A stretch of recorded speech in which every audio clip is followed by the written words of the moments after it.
Durante mucho tiempo hemos considerado que la verdad era un obstáculo para llegar a la democracia.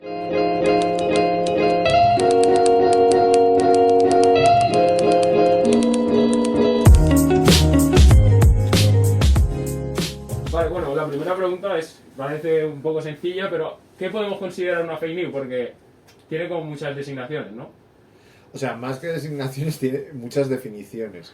El gran problema de las fake news es que el concepto en sí mismo se ha empezado a utilizar como un instrumento para descalificar a la información y a los informativos, ¿no? Y de hecho, la acusación de fake news se convirtió en el escudo perfecto, por ejemplo, de Donald Trump durante toda la campaña para acusar a todos aquellos que le criticaban independientemente de que la información fuera o no fuera fundada, por así decirlo. Entonces, yo creo que es mejor hablar de conceptos como desinformación, malinformación, o el ámbito es amplio, pero en cierta manera es aquello que transmite una visión errónea, sesgada, parcial de la realidad y que trata de convencer al público de algo, o sea, de una visión de la realidad que no se corresponde con lo que está sucediendo o con lo que ha pasado. Yo creo que sería la forma. A partir de ahí es necesario, de cara a darle una respuesta jurídica, afinar todavía más, ¿no? Por ejemplo, yo creo que a la hora de dar respuesta a la desinformación no basta con perseguir informaciones individuales, sino que esa desinformación debería ser estructurada, sistemática y buscar unos objetivos concretos de desestabilización. Pero eso no forma parte de la definición de desinformación o de fake news. En mi opinión, forma parte del fenómeno que merece la pena, o sea, que merece una respuesta jurídica. ¿Y qué relación tiene con la posverdad, por ejemplo? ¿La posverdad es una parte más de la fake news? ¿Es otro término, digamos, que nace a raíz de la desinformación? O sea, en mi opinión, la posverdad es un fenómeno mucho más profundo y mucho más antiguo. O sea, la posverdad es un contexto en el que la verdad deja de ser relevante desde el punto de vista vital, no solo político, sino también social, incluso cultural. O sea, la posverdad, que algunos han definido como el relativismo, por decirlo de alguna manera, es la concepción o la asunción, perdón, de que la verdad no solo no es un elemento esencial para la democracia o para la vida en sociedad, sino que incluso puede ser un elemento que lo dificulte. O sea, que si tú y yo queremos entendernos, es mejor que renunciemos a la verdad, porque la verdad, en lugar de ponernos de acuerdo, va a generar elementos de desacuerdo. O sea, porque al tener visiones diferentes del mundo, el hecho de que cada uno de nosotros la defendamos o queramos defenderlo en el espacio público puede acabar generando fricciones que hagan imposible la democracia. Durante mucho tiempo hemos considerado que la verdad era un obstáculo para llegar a la democracia. No sé si me explico. Sí, sí, sí. Entonces, se crea un ambiente social en el que es mejor renunciar a la verdad que propiciar el enfrentamiento. Y en ese sentido, se crea un entorno donde la verdad pasa a ser indiferente, o sea, o un obstáculo o un elemento indiferente, que es mejor no tener en cuenta. ¿Qué ocurre? Que durante mucho tiempo la denuncia de que la verdad era un elemento esencial de la democracia ha sido muy minoritaria, pero es evidente que la democracia nace muy vinculada a la verdad. O sea, la democracia moderna es hija de la Ilustración. Y el gran aportación de la Ilustración al mundo en general y a la democracia en particular es que no solo que la verdad existe, sino que el hombre es capaz de llegar a la verdad. Porque lo que supone la Ilustración es el paso de la verdad revelada a la verdad percibida a través de la razón. No sé si me estoy explicando. Entonces, durante mucho tiempo la democracia y la verdad son elementos connaturales, porque es necesario una serie de acuerdos sobre elementos verdaderos, por decirlo de alguna manera, para propiciar el diálogo. Si cada uno de nosotros tenemos una concepción distinta, incluso es imposible dialogar. Entonces, durante mucho tiempo, como digo, en la segunda mitad del siglo XX, la verdad se convierte en un obstáculo. Y a finales del siglo XX, principios del XXI, parece que la verdad no existe, entre comillas, en el sentido de que da igual. Aquí cada uno defiende su verdad y con la defensa de la verdad podemos tomar decisiones y, por tanto, llevar a cabo un diálogo democrático. La alerta con el surgimiento de las fake news y con el surgimiento de la desinformación es que de repente una población mayoritaria o sea, un amplio espectro de la población, se da cuenta de que la verdad nos sigue haciendo falta para la democracia. Que la falta de verdad corrompe la democracia, que el desgaste de la verdad o que el mal uso de la mentira o el uso sistemático de la mentira acaba desgastando los pilares de la democracia. Y yo creo que eso es la posverdad, o sea, la posverdad es el contexto en el que la verdad deja de tener valor y no sé cómo decirlo, el darnos cuenta de que eso es un peligro para la democracia. Claro, como que al final hemos rechazado la verdad, hemos aceptado. Cada uno tiene su verdad para no llegar a un diálogo y lo que tú dices, crear sociedad y crear democracia al final. Es algo así. Sí, es exacto, o sea, hemos considerado durante un tiempo que el obstáculo, o sea, que la verdad era un obstáculo. Y parece que estamos descubriendo, o sea, y eso es la posverdad. Claro. Y ahora parece que como consecuencia de las amenazas que la posverdad está generando en la convivencia democrática, que queremos recuperar el uso de la verdad o la protección de la verdad como un instrumento democrático. ¿Y qué o quién hay detrás de esta desinformación? O sea, yo creo que si queremos hablar de motivos, básicamente habría tres, ¿no? El motivo económico, o sea, hay gente que es que no es que esté detrás de la desinformación, es que han visto que así se gana pasta. Entonces, que el mero hecho de promover información, independientemente de que sea verdad o mentira, le atrae tráfico y por tanto le genera dinero normalmente en publicidad. Eso por un lado. También dentro de la motivación económica, que yo creo que es importante, está la gente a la que pagan por desinformar. No tanto gente que le saca dinero a desinformar, sino gente que es contratada directamente para desinformar. Hay un libro reciente, un bot ruso de debate, que lo explica bastante bien cómo esto se estructura y se sistematiza en distintas agencias. La segunda motivación es una motivación de influencia. Yo miento para tratar de influir en una decisión concreta. Si yo transmito en un referéndum, por ejemplo en el caso del referéndum para el aborto en Irlanda, que está como muy trabajado, ¿no? Si yo trato de transmitir la sensación de que la opinión pública es de una determinada forma y además trato de evitar o de reforzar determinados argumentos, estoy influyendo en la decisión final, porque al final la opinión pública acabará siendo influida por ese contexto informativo que se genere. Hay una tercera, en mi opinión, una tercera motivación para desinformar, que no pasa tanto por influir en las decisiones concretas, sino que pasa por la creación de un ambiente de desestabilización, que quizá en mi opinión es lo que ocurre en Estados Unidos en el año 2016, ¿no? Que lo que no se busca no es tanto que gane Bush o que gane Hillary, lo que se busca es que el que gane esté deslegitimado. Entonces, son tres motivos distintos, podríamos decir motivos geopolíticos, en el sentido amplio, motivos económicos o motivos ideológicos de desestabilización, porque los motivos de desestabilización ideológicos pasan por acabar de deslegitimar el propio sistema democrático. Uno acaba diciendo, oye, un sistema en el que hay tanta inestabilidad e incluso donde se toman medidas que pueden ser restrictivas de derechos, pues ¿qué diferencia hay entre un sistema autocrático y un sistema que se dice democrático pero que está empezando a tomar medidas restrictivas de derechos pues en circunstancias extraordinarias, ¿no? Entonces yo creo que esas tres son las principales motivaciones, que no es tanto una decisión mundial o conspiranoica donde hay una serie de señores que han decidido que la desinformación campe por el mundo, sino que hay una multitud de actores a los que desinformar les resulta rentable, insisto, en el tema político, económico o ideológico. Bueno, con el nuevo ecosistema ahora digital, digamos Internet, la llegada de Internet, al final nuestros procesos de información o el cómo nos informamos ha cambiado mucho y nos vemos muy influenciados por el algoritmo y, pues digamos, por... Sí, es la... ¿Cómo has dicho? Es sobreinformación, digamos, que nos abruma toda la información que tenemos para saber digerirla. ¿Cómo puede afectar esto a, digamos, la desinformación a la construcción de la democracia?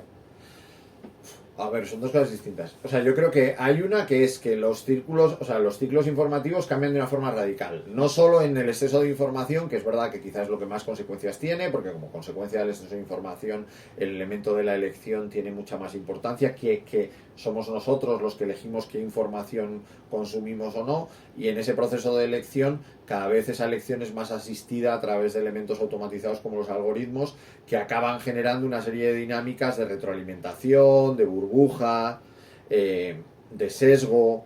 Entonces, es verdad que en mi opinión la sobreinformación, como tú decías, es la fuente de muchos de los problemas que se generan. Pero una cosa es la causa y otra los efectos, por así decirlo. Entonces, la causa puede ser la sobreinformación, a la que yo añadiría al menos, por lo menos, un elemento temporal que es esencial y que es independiente de la sobreinformación. O sea, no solo hay mucha información, sino que la información hoy en día se transmite en tiempo real y eso condiciona la reacción, la necesidad de espacio, y por tanto el elemento temporal, en mi opinión, ha cambiado radicalmente sobre los ciclos informativos tradicionales, que eran de 24 o de 8 horas, o sea, de 24 con los periódicos, de 8 con la televisión, y que ahora es en streaming. O sea, no hay ciclo de noticias, lo que dificulta su proceso, lo que dificulta su tratamiento, su difusión. Y luego las consecuencias. Y en mi opinión, las dos consecuencias fundamentales son la fragmentación, que sí que es una consecuencia muy directa de la sobreinformación, y como consecuencia directa de la fragmentación, la polarización. La sociedad cada vez está más fragmentada, por tanto cada vez tiende menos al diálogo y más al enfrentamiento, y como consecuencia de eso tiende a radicalizarse de una forma cada vez mayor. Esto lo explica bastante bien en un libro que ha traducido recientemente Capitán Swing, que se llama ¿Por qué estamos polarizados?, de Derek Lane. Entonces, al final lo que acaba pasando es que una sociedad polarizada es incapaz de dialogar, es incapaz de alcanzar consensos, tiene por necesidad que imponer su posición a la del otro. Es una sociedad en la que cada vez hay más, entre comillas, dictaduras de la mayoría frente a la defensa o la protección de las minorías. Y eso, en mi opinión, es profundamente antidemocrático. Entonces, desde una perspectiva de imponer un sistema de enfrentamiento en lugar de un sistema de diálogo, aunque estoy simplificando mucho, la desinformación acaba perjudicando a la democracia. Y bueno, lo que estamos comentando un poco, que la tecnología ha cambiado los procesos informativos, la manera en que consumimos y también cómo se genera esa información. Pero concretamente en el ámbito político, ¿cómo ha influido la tecnología, el exceso de información y demás? O sea, a ver, los políticos, en cierta manera, o sea, dependen de la información, no sé si me explico. Entonces, necesitan de la información porque su función fundamental para alcanzar el poder y mantenerlo es que los ciudadanos reciban una serie de percepciones sobre su persona y sobre sus acciones, por así decirlo, ¿no? Entonces, desde ese punto de vista, los políticos han tratado siempre de estar a la última en términos informativos, porque tienen la necesidad de trasladar su mensaje para que los ciudadanos tomen su decisión en el ámbito electoral, pero no únicamente en el ámbito electoral. Entonces, desde esa perspectiva, los políticos han tratado de adaptarse a estos nuevos cambios. Entonces, si hay exceso de información, pues los políticos contribuyen a ese exceso de información, abriendo canales, páginas web, Twitter, Facebook, TikTok, pues cualquiera de Snapchat, cualquiera de las últimas canales. Los políticos tienen que estar, al menos para ver qué hay y para que no se les escape nadie, ¿no? Si hay que contestar en tiempo real, los políticos son los primeros que se adaptan a los nuevos tiempos, aunque eso genere improvisaciones, les prive de la reflexión necesaria para adoptar posiciones, ponga la comunicación por encima de la política o por encima de la acción.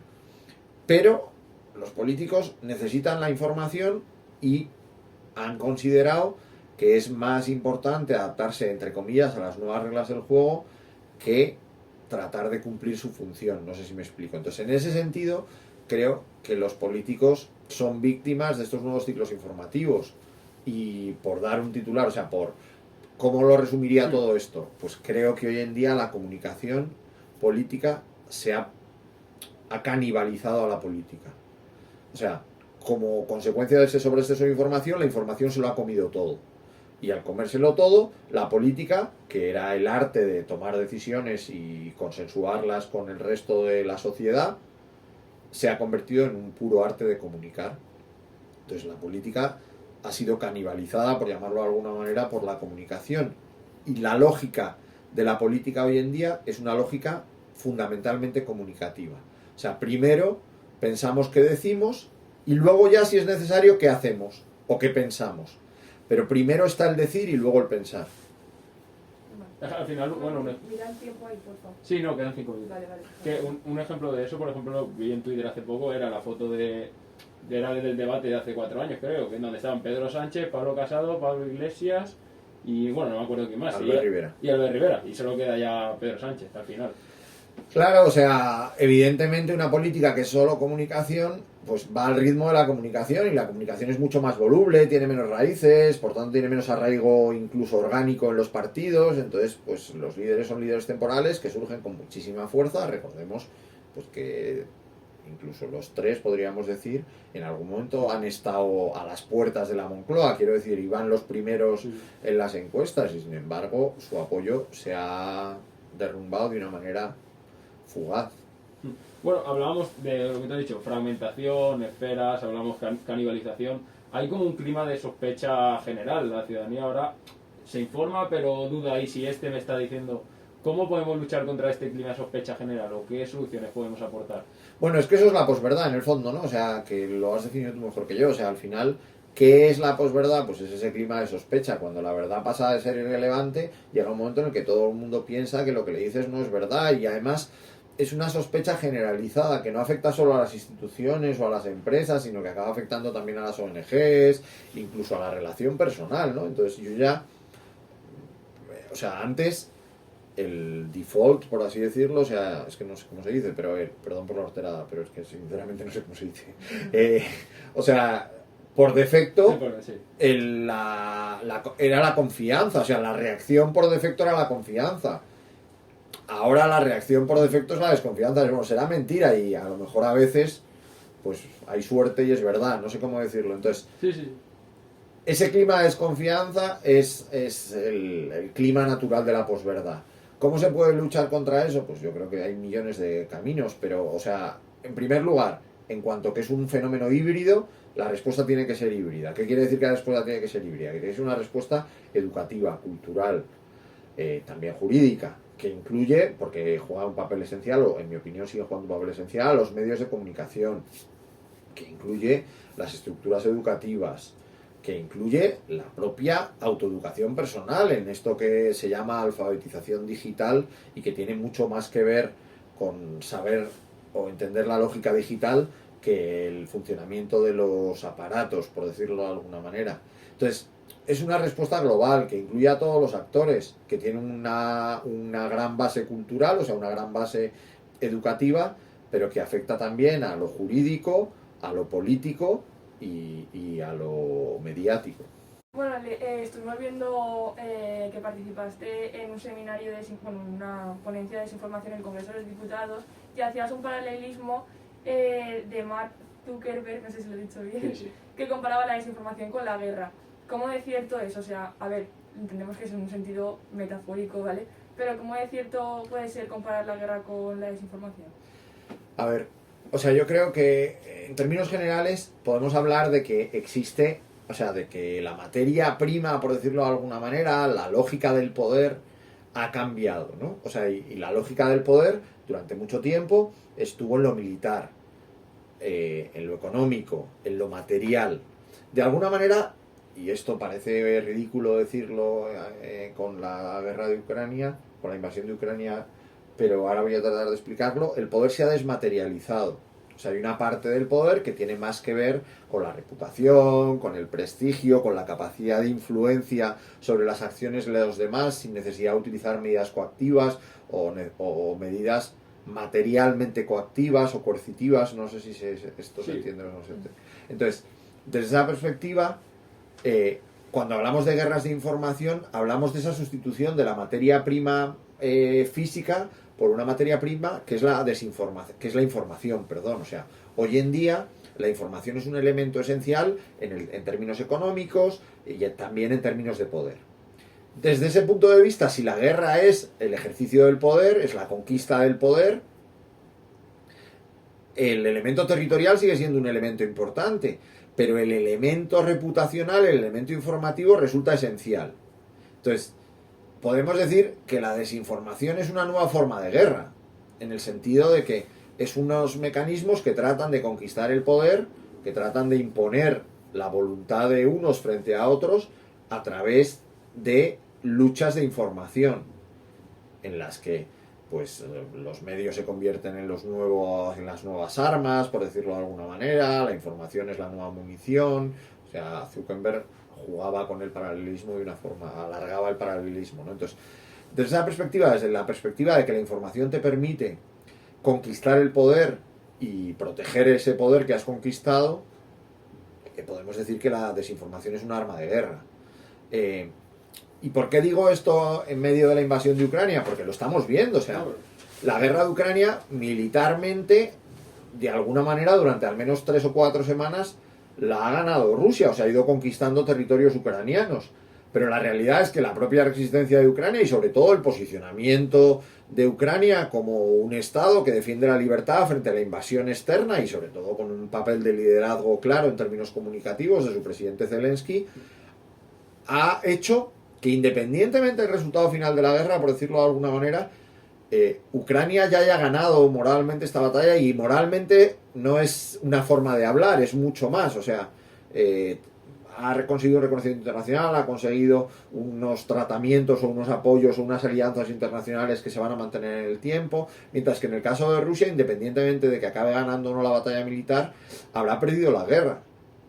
¿Por qué? Porque la guerra tiene mucho que ver con la información y al final pues Rusia acabará aislada o ya está aislada con una serie de sanciones económicas que evidentemente son algo más que informativas, con una dificultad de creación de alianzas. Todo eso tiene mucho que ver con la gestión de la información.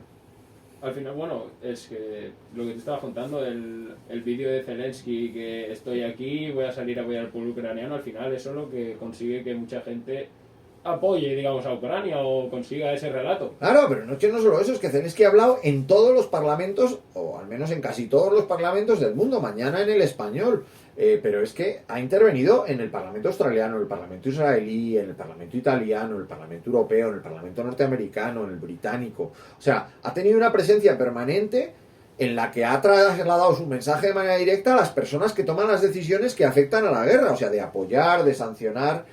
Es que eso no tiene precio. O sea, la capacidad de influencia de un señor que desde la integridad de permanecer en el lugar que está siendo atacado, en lugar de retirarse, por así decirlo, está transmitiendo, pidiendo su ayuda, pues tiene una fuerza que acaba influyendo de una forma definitiva en el resultado final de la guerra. O sea que si los estados dan más apoyo o aumentan las sanciones a Rusia, hay una parte que tiene mucho que ver con las peticiones de Zelensky en cada una de estas intervenciones, por poner un ejemplo. Bueno, hablábamos antes de la frase de Mark Zuckerberg y por ejemplo, ¿qué papel pueden jugar las plataformas en el tema de la desinformación y la fake news? O sea, es un papel esencial porque donde ocurren, por así decirlo, es en las plataformas. Entonces, ese dominio del espacio público, o sea, antes, ¿dónde se formaba la información? Los medios de comunicación. Entonces, los medios tenían el monopolio de la opinión pública. Identificábamos de una forma más o menos natural opinión pública con medios de comunicación. Hoy, ¿dónde sucede eso? Eso sucede en las plataformas. No parece, o no necesariamente, hay una voluntad de las plataformas de dirigir la opinión pública hacia un lado o hacia otro. Pero lo que no hay duda es que sus decisiones no son neutras. Y acaban produciendo resultados en estos términos. No sé si me explico. Entonces, que tienen un papel esencial es indudable. Que sus decisiones tienen consecuencias y acaban conformando la opinión pública de determinada manera también es indudable. ¿Hasta qué punto esas decisiones tienen una finalidad concreta o no? En mi opinión, es más una falta de gobierno que un gobierno dirigido hacia una voluntad concreta. O sea, insisto, no creo en la teoría de la conspiración ni creo que estén promoviendo una forma. Pero cuando Facebook decide que permite los insultos a los rusos, está tomando una decisión muy concreta que tiene una trascendencia brutal. O cuando Facebook decide cerrar unas cuentas de determinados autócratas y dejar otras abiertas, está tomando una decisión con una implicación política evidente, ¿no? Entonces, las plataformas son determinantes porque condicionan el terreno de juego. Y condicionan, podríamos decir, el único terreno de juego, o el terreno de juego más grande, porque es verdad que caben que existan otras plataformas, pero por volumen de conversación y por tanto de información las plataformas hoy en día tienen prácticamente el monopolio de la formación de la opinión pública, porque incluso los medios de comunicación, que siguen siendo un actor poderosísimo en este campo, ya difunden su información de una manera masiva a través de las plataformas. ¿Por qué las narrativas luchan mejor contra la desinformación que los hechos comprobados? Porque las personas necesitamos de relatos para entender las ideas y los hechos. O sea, las personas de manera natural no procesamos hechos. O sea, nos hemos educado en términos pues de cuentos, pues, que nos contaban nuestros padres por las noches o los profesores en el colegio, o de relatos en términos audiovisuales, porque veíamos dibujos desde que éramos pequeños o películas de Disney o de Pixar en función de la edad, desde que teníamos determinada edad, en las que se nos transmitían las ideas a través de cuentos. Entonces, desde esa perspectiva, el hombre de manera natural recibe información y procesa información a través de relatos, a través de narrativas, pues desde que el hombre se reunía en torno a las hogueras, el hombre prehistórico, también se contaban historias, no sé cómo decirlo. O sea, que siempre la forma natural de información es una forma de relato. Entonces, desde esa perspectiva, el hombre va a procesar de una manera más natural el relato que los hechos. O sea, los hechos resultan fríos y no tienen esa capacidad de convicción, incluso en términos racionales, aunque pueda parecer contradictorio. Entonces, ¿qué ocurre? Pues que la desinformación desinforma siempre en términos de relato. Mientras que algunos han decidido, o no es que lo hayan decidido, pero que la mejor forma de luchar contra la mentira es la verdad. Eso puede ser verdad, pero eso no garantiza que la mejor forma de transmitir la verdad sea con información en bruto. La información hay que destilarla. Los datos hay que convertirlos en relato. La información hay que comunicarla. Y el hecho de comunicar supone manipular, trabajar la información para ofrecerla de una manera atractiva, comprensible, llamativa, convincente. Todo eso es comunicar. Y todo eso en el fondo es relato. O sea, el término relato yo creo es un término que se aplica a demasiadas cosas, pero, o sea, en mi opinión, dicho en términos más técnicos, la mejor lucha contra la desinformación es la comunicación, no es la información. Porque la desinformación en sí misma es un proceso de comunicación. No sé si me he explicado. Sí, porque, a ver, yo lo entiendo como que al final la desinformación, lo que hemos dicho de Rusia, por ejemplo, al final es un relato completo, pero no vale que venga, por ejemplo, Maldita Neutral y diga, no, este avión que sale en Antena 3 es falso. Porque eso al final es un dato objetivo, pero claro, lo que están formando es un relato completo. Claro, pero no solo eso, o sea, que tú puedes decir, Rusia no se fundó en 1700, o sea, Ucrania no pertenecía a Rusia en 1745, sino en el 46, y a quién le importa, no sé cómo decirlo. O sea, si estos señores lo que te están contando es que un territorio fue suyo, se lo quitaron y ahora quieren reconquistarlo. Entonces, eso en sí mismo es un error, pero es un error de relato, no es un error de una fecha, de un año arriba, un año abajo. Bueno, hablabas tú un poco de soluciones, pues educación, alfabetización digital, parte de plataformas, parte de gobierno. Al final la solución es la cooperación, ¿no? ¿Y por qué? Pues porque ante un problema muy complejo que abarca tantas materias o tantas áreas distintas, todas las áreas tienen que trabajar de una manera coordinada, porque si no, las respuestas serán respuestas aisladas que no serán eficaces, por así decirlo. Entonces, para conseguir una respuesta eficaz, la respuesta tiene que ser integral. Y para que una respuesta sea integral requiere la cooperación de distintas áreas que se traducen en la cooperación de distintos organismos. Entonces, en el campo jurídico los parlamentos, en el campo mediático las plataformas, los medios de comunicación, los colegios, las universidades, la investigación. Y ese es el gran reto, en mi opinión, de estas respuestas, que los que parece que están liderando la respuesta, que son los parlamentos, el poder político, sea capaz de integrar al campo educativo, al campo mediático, no solo a través de expertos, sino a través de respuestas reales, pues por ejemplo, que permitan la actuación de las plataformas sometidas a todo tipo de niveles. Pero el poder político, por muy fuerte que sea, nunca va a poder ser más eficaz que las plataformas en la lucha contra la desinformación. Es así de fuerte. Entonces, deberá asumir que las plataformas van a luchar contra la desinformación y deberá poner todos los límites posibles para que en esa lucha se respeten los derechos fundamentales y además esa lucha sea eficaz. Pero no puede tratar de decir, no, pues yo impongo una serie de normas y que se cumplan, ¿no? Porque entonces no estará dando respuestas eficaces. Estábamos hablando antes también de que cada uno tiene su propia verdad. Y ahora también hay un abanico muy amplio donde cada uno puede ir e informarse. Hay como un contenedor informativo infinito. Entonces, cada uno se crea su propio ecosistema informativo. Sí, o sea, como consecuencia del exceso de información, por decirlo de alguna manera, se produce lo que creo que yo llamo, pero no sé si me lo he inventado yo, como información a la carta. Que es que cada uno llega y elige, entonces vas como a un restaurante y dices, mira, pues yo de esto cojo esto, esto y esto. Esa información a la carta en sí misma es sesgada, porque es lo que más te apetece en ese momento. El problema es que, como consecuencia de los algoritmos, esa información a la carta empieza a ser recurrente. Entonces, se da la paradoja de que la información a la carta se vuelve menú del día. No sé si me explico. O sea, siempre como lo mismo. Porque yo mismo he elegido lo que quiero comer, la máquina ha aprendido qué es lo que me gusta más comer, y en lugar de entender que lo que más me gusta es la diversidad, o sea, que lo que más me gusta es poder elegir cada día, acaba entendiendo que si lo que siempre pides son patatas fritas, te voy a poner hasta arriba de patatas fritas. No sé si me explico. Y a partir de ahí, el efecto es el contrario al buscado. O sea, la diversidad inicial que me permite elegir cualquier cosa, paso a acabar comiendo siempre lo mismo. Porque yo he ido generando un menú específico que he ido reduciendo las posibilidades hasta acabar convirtiéndolo en uno. Entonces, acabo teniendo una alimentación súper poco variada, una alimentación que al final es nociva, porque pues solo como patatas. Las patatas en sí mismos están muy bien, pero si uno deja de comer el resto de los alimentos, pues acaba teniendo unos efectos nocivos en la salud, ¿no? Pues con la información pasa lo mismo. Bueno, y la última, ¿no? Sí. Es una pregunta que hacemos a todo el mundo y es un poco como el papel del ciudadano, y es, ¿fallamos en cómo nos informamos nosotros mismos? Totalmente. O sea, ¿por qué? Porque somos víctimas de esto mismo, o sea, porque al final, o sea, a ver, informarse bien es súper sacrificado.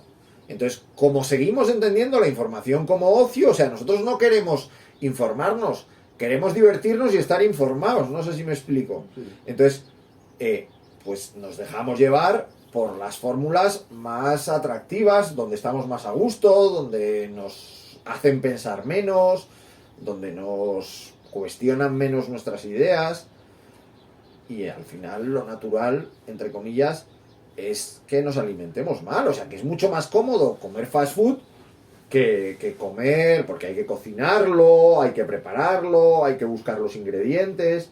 Entonces con la información pasa lo mismo, o sea, es mucho más fácil estar mal informado que estar bien informado. Estar bien informado exige sacrificio, y los ciudadanos tendemos a entender que esto de la información es secundario, es casi natural de alguna manera. O sea, lo que no entendemos es que lo natural es estar mal informado, y por tanto no hacemos ningún esfuerzo extraordinario por informarnos bien. Por tanto, una gran parte de la responsabilidad de la desinformación es la del ciudadano, tanto porque consumimos información falsa como porque muchas veces la distribuimos y nos convertimos en agentes involuntarios de la desinformación.